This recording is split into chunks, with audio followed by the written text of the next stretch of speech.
Today we got ourselves a sneak peek at some brand new armor, a great trailer showing the end of summer event, the Solstice of Heroes in Destiny 2. And we've even learned a bit more about how exactly that event is going to work this time around. Hey, what's going on, Guardians? My name is the Black Link, and today in this video we are going to be covering the Solstice of Heroes. We can finally talk about this. There's a lot of really exciting stuff to go on here. First things first, like I said, Solstice got a brand new trailer today showing off some new world spaces we're going to be exploring, as well as giving us a great look at the new armor set we'll be building up. It'll be a multi-tiered armor set just like the Solstice of Heroes last year, but something very special was confirmed. The Solstice of Heroes armor set is going to be the very first set of Armor 2.0 compatible gear in Destiny 2. For those of you who don't know, Armor 2.0 is going to be the new way armor works when the Destiny 2 expansion Shadowkeep drops later on in September. Meaning when Shadowkeep comes out, you're going to be able to get an Armor 2.0 version of the Solstice gear that works with the new way the perk and mod system is going to work in Shadowkeep. But without further ado, let's go ahead and dive on in. Now, of course, first things first, we got a brand new article covering a lot of the things we're going to be doing when Solstice of Heroes rolls around next week on July 30th. So let's go ahead and dive on into that.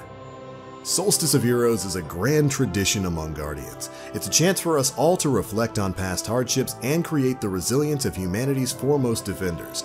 All players of Destiny 2 are welcome to participate in this event, which will begin on July 30th and run until August 27th. The festivities will start with a visit to Ava Levante near the Statue of Heroes in the tower, so very much like last year.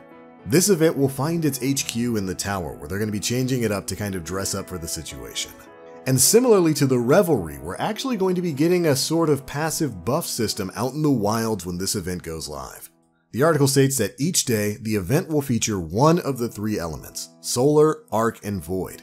Elemental kills will award you with elemental orbs. Picking up these orbs will let you complete objectives to upgrade your armor. You can create whatever orbs you need for the objectives you're working to achieve. You can also collect 30 orbs that match the daily element to apply an elemental buff for a brief period of time. And right there, they show us how exactly we're going to be upgrading our armor. If you didn't get a chance to play Solstice of Heroes last year, basically we got a base set of common gear, white level gear, and then by completing story missions and all kinds of stuff, you could level up that gear into an uncommon set, a rare set, and then ultimately a legendary set of armor, changing its looks and colors along the way. So that system will be returning with the Solstice of Heroes this year, and this time it's going to be tied around the elemental orbs we'll be picking up in PvE and possibly PvP. And thankfully, due to some recent data mines, we don't really have to guess at what exactly we'll be doing to earn these elemental orbs to level up our armor. Yesterday, a thread popped up over on the Destiny the Game subreddit, giving us tons of insight and details on what exactly we'll be doing to get our armor up to max. You'll need to be completing runs through a new location in the EDZ titled the European Aerial Zone. It's going to be kind of a new PvE hub for you to go to when Solstice goes live. It seems like each of the armor sets for the three main classes are going to have different objectives to complete before you can upgrade that armor set from the Drained armor set to the Renewed armor set and finally to the Majestic set. And because there's so many different challenges here, I'm not going to go through all of them in this video. We'll cover that in the video we make for Solstice next week. But if you want to get a quick look at them, I'll have a link to the subreddit thread down in the description box below, so you can go check it out and understand what exactly you're going to need to do to upgrade your armor this year. But anyways, back to the article. In addition to using those elemental orbs to upgrade your armor, these things can also grant you buffs just like within the Revelry. First up, we've got the Solar Elemental buff. Equip your Solar subclass and weapons to generate solar orbs. Then, collect them to wield Solar Elemental power. While empowered, Guardians emit a burning wave of energy that damages anything around them. So basically, you become your own kind of moving dot. Super interesting. Next up, Void Elemental buff. Equip your Void subclass and weapons to generate Void orbs. Then, collect them to wield their Void Elemental power. Crouch while empowered to become invisible and gain True Sight plus enhanced ability regeneration. So a lot of those abilities you see on Night Stalker Hunters, everyone who uses a Void subclass and Void weapons is going to be able to take advantage of that. Finally, we've got the Arc Elemental buff. Equip your Arc subclass and weapons to generate Arc orbs. Then collect them to wield their Arc Elemental power. While empowered, Guardians move with enhanced speed and deal greater melee and sword damage. So basically, with the Arc buff, you're going to get kind of the pulse wave effect, like what the Arc Warlocks have. Except you get the benefit of enhanced melee and sword damage. It'll be really fun to play with that and see exactly how strong that is. These effects will last for a short time or until you're defeated by your enemies.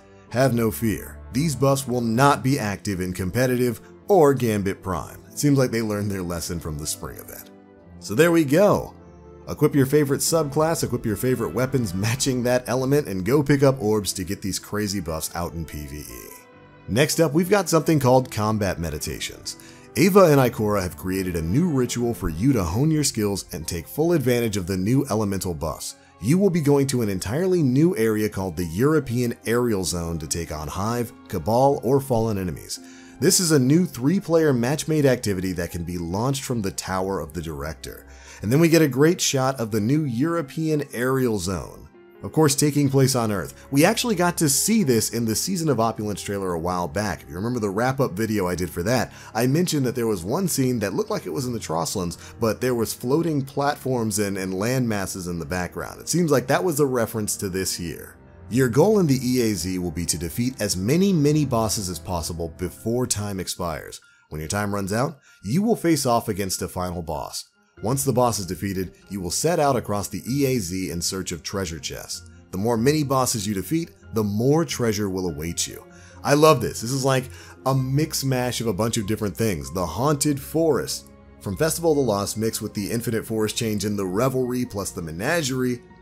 It seems like they're taking a bit of inspiration from all of those different game areas and throwing it here into the EAZ. The chest contains Solstice packages that you can open with Solstice key fragments earned by completing any activity during the Solstice of Heroes. Consider them similar to Essence of Dawning. What's in the packages? Well, from those you can get rare and legendary gear, enhancement cores, and materials. And once you've earned legendary Solstice armor, Solstice packages will reward you with additional armor so you can hunt for roles with enhanced perks.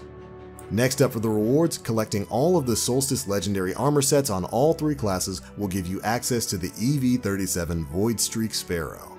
And we get a nice little look at that here. Now, like I mentioned before, of course the Solstice gear is upgradable. You'll be doing challenges per class to upgrade your legendary armor set from their drained uncommon state to the renewed rare state, and then completing the armor upgrade process will grant you the majestic legendary armor. To upgrade the armor, Guardians must complete a variety of objectives on each armor piece before advancing to the next set.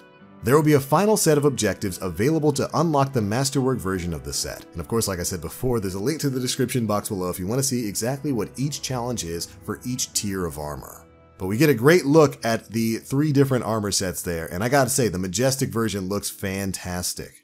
Although I will say it's kind of a bummer that for people who ran Solstice last year, they don't get some kind of, a little bit of a line skip to skip ahead in this set and maybe start with the legendary gear or at least the rare gear as a thank you for playing this event last year.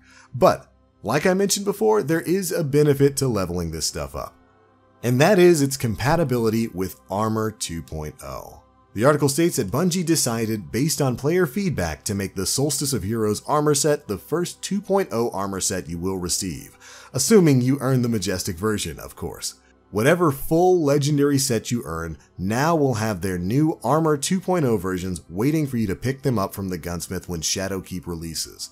You will be able to see only the set for the character you're logged in as, and you'll have to switch characters to claim the other eligible sets. So there we go. The Solstice gear is going to be 2.0 compatible when Shadowkeep releases. Basically, if you go through the entire Solstice grind, you get that legendary gear set. When Shadowkeep comes out, you're going to be able to pull an Armor 2.0 version of the Solstice gear out. Very happy the community was super loud about that. And I'm definitely going to be grinding this armor set up. Then after that, of course, we get a look at some of the incoming Eververse items. Now, just like many other events, the stuff in Eververse that's going to be coming with the Solstice of Heroes can of course be bought with either silver or bright dust. And they go on to note that all of the Solstice of Heroes Eververse items are going to be available for bright dust at some point in time during the event. Additionally, armor glows are going to be returning for the Solstice of Heroes. These will show up on any version of the armor set to provide Guardians with an enhanced look, and it looks a little bit better than the slight chromas we had last year. If anything, some of these look kind of like the old ornaments we used to get for raid gear back in Destiny 1, and I gotta say, it looks really good. Of course, like with previous glows, these armor glows are going to shine brightest when your subclass element, so either Void, Solar, or Arc, aligns with the element of the glow that you've unlocked. And yes, armor glows are going to remain available for use after the Solstice of Heroes ends, cutting off another huge complaint I personally had with the Revelry. You remember the ornaments you could get for your armor in the Revelry? Remember me complaining about how those ornaments basically went away after the event ended? Thankfully, that's not going to be the case here. If you earn that majestic Solstice gear and you get the armor glows for it, you'll be able to rock it all the way into the future. Definitely a fantastic decision there. But of course we get a look at some of the incoming Eververse stuff, some of the new sparrows and ghost shells and whatnot, and a few of them are appropriately summer themed. In particular, the ghost with the sunglasses is probably my favorite thing. But for the most part, that's it, Guardians. That's the Solstice of Heroes. We are also, of course, getting bounties and whatnot that are going to go along with this event that you'll be using to help level up your gear, of course. And that'll be covered in the link in the description that takes you to the subreddit thread that data mined a lot of that. So if you want to get a heads up on what some of the bounties are going to be, it'll be down in that link. Now, as a quick note for those of you who've been trying to complete your Moments of Triumph, there are 2 additional triumphs tied to the Solstice of Heroes event. And also, they're going to be making Gambit available to all players in Destiny 2 during the Solstice of Heroes from July 30th to August 27th. But alright, there we go. That is it for everything in this article. That is the Solstice of Heroes 2019. Those are my thoughts. I think it looks really fun this time around. They fixed a lot of the issues from Solstice of Heroes last year, thank goodness. And I personally cannot wait to get my hands on that armor set. It looks too good for me not to. But those are my thoughts, Guardians. Be sure to leave me yours down in the comment section below. How do you feel about Solstice of Heroes? Last year, it was ultimately kind of an event that wasn't really worth running, but this time around, there seems like there's going to be some real tangible rewards that you'll be able to keep after the new expansion comes out. But anyways, if you enjoyed the video, feel free to drop a like, make sure you subscribe, and hit that notification bell to stay up to date with all the latest stuff we're putting out. But that's going to be it for this one, guys. Thanks so much for watching, and as always, I am the Black Link. You Guardians, stay frosty.